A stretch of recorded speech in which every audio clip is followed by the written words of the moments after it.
যান, স্বামীর কামাই করা মাল হেফাজত করো, স্বামীর মাল হেফাজত করো মারে আম্মা, কারণ স্বামীর ভবিষ্যৎ তোমার। স্বামী যদি মরে যায়, স্ত্রী তোমার, বাড়ি তোমার, ঘর তোমার, সব।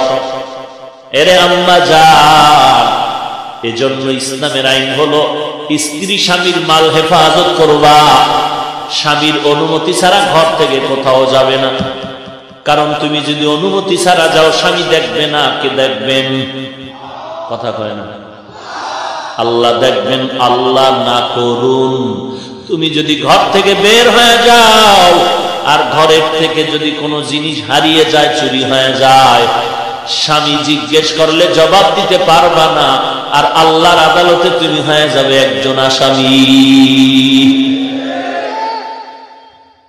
স্বামীর মাল হেফাজত করবে দূরের কথা, আম্মাজানদের মধ্যে এমনও আছে যে স্বামীর হালাল কামাই রুজি স্বামীর অজান্তে গুনাহের পথে ব্যয় করে, আছে না নাই?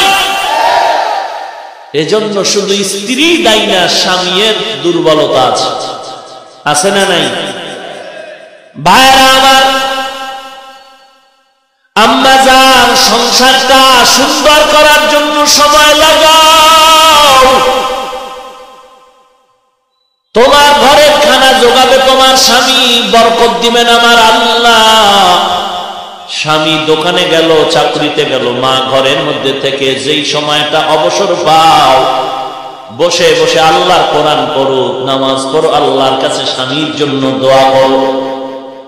তুমি ডবল কামাই করবা আম্মা, তুমিও চাকরি করে 30,000, স্বামীর চাকরির 30,000 মনে করছো লাভ বেশি।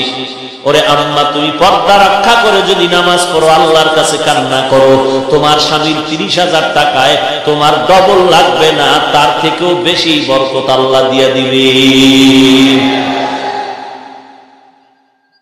স্বামী আর স্ত্রী ডবল ডবল কামাই কইরা ঘরের আলমিরা বোঝাই করে ফেলেছ। কয়দিন পর যদি চুরি হয়ে যায়, সব শেষ, আমও গেল, সালাও গেল। এরে আল্লাহর বান্দা, হ্যাঁ হালাল ভাবে যদি কোনো রাস্তা খোলা থাকে ভিন্ন কথা,